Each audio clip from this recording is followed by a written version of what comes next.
Mulai ketika Anda berbicara, silakan. Baik, terima kasih Gus Muhaimin dan Prof. Mahfud. Dari pasangan Prabowo Gibran, simpel saja solusinya. IUP-nya dicabut, izinnya dicabut, simpel.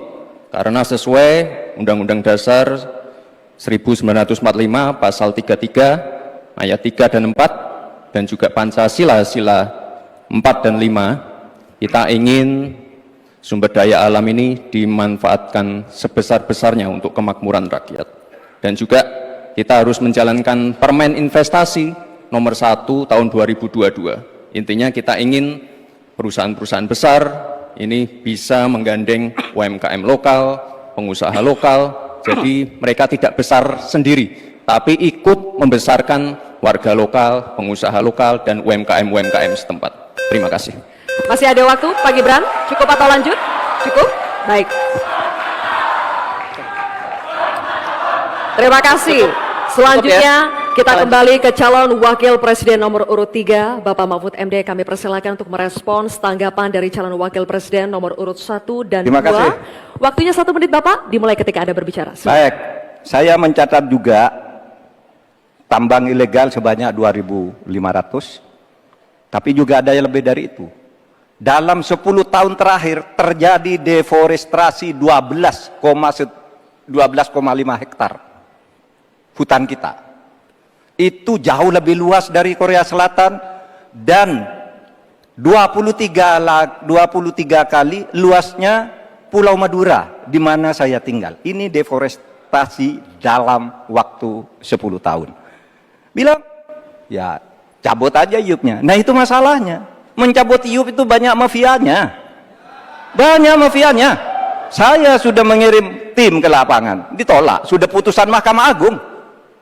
Itu begitu. Bahkan KPK seminggu lalu mengatakan untuk pertambangan di Indonesia itu banyak sekali yang ilegal dan itu di-backing oleh aparat-aparat dan pejabat.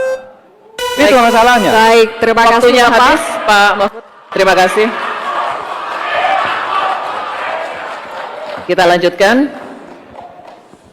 Baik, kini kita beralih ke pertanyaan untuk calon wakil presiden nomor urut 1, Bapak Muhaimin Iskandar. Kami akan persilakan panelis Bapak Fabi Tumiwa untuk mengambil subtema di dalam wadah. Silakan Pak, mohon diperlihatkan kepada hadirin dan juga moderator.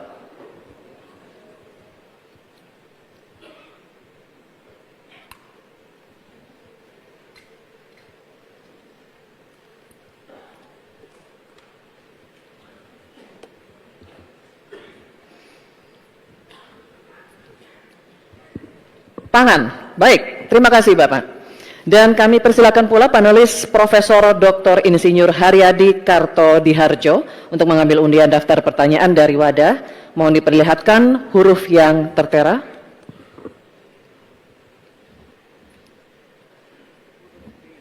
Huruf B. Terima kasih. Pangan huruf B. Baik, Bapak-bapak masih tersegel, kita akan buka. Dan kembali kami ingatkan bahwa kami akan membacakan pertanyaan 1 kali, mohon didengar dengan seksama. Ini untuk calon wakil presiden nomor urut 1 Bapak Muhaimin Iskandar. Perubahan iklim ekstrim mengancam produksi pangan dan menurunkan kualitas gizi pangan. Hal ini sangat berpengaruh terhadap kualitas sumber daya manusia serta kecerdasan, imunitas, dan produktivitas. Pertanyaannya, bagaimana strategi paslon untuk menghadapi dampak perubahan iklim terhadap produksi dan kualitas gizi pangan? Waktu menjawab 2 menit, Pak Muhaimin, dimulai saat berbicara. Silakan. Saudara-saudara sekalian, tanpa krisis iklim pun persawahan pertanian kita tidak memiliki air dan irigasi yang memadai. Bahkan dia lebih fatal lagi dalam mengadakan pengadaan pangan nasional. Petani tidak dilibatkan dan bahkan hanya melibatkan korporasi. Ini yang harus kita rubah. Kita ingin melihat bahwa potensi petani dan seluruh produk-produknya masih sangat luar biasa. Mulai dari kita harus mulai dari pengadaan lahan yang memadai. Dalam arti, lahan-lahan yang ada melalui reformasi agraria. Reforma agraria menjadi prinsipnya. Yang kedua, petani kita harus kita beri pupuk yang cukup dengan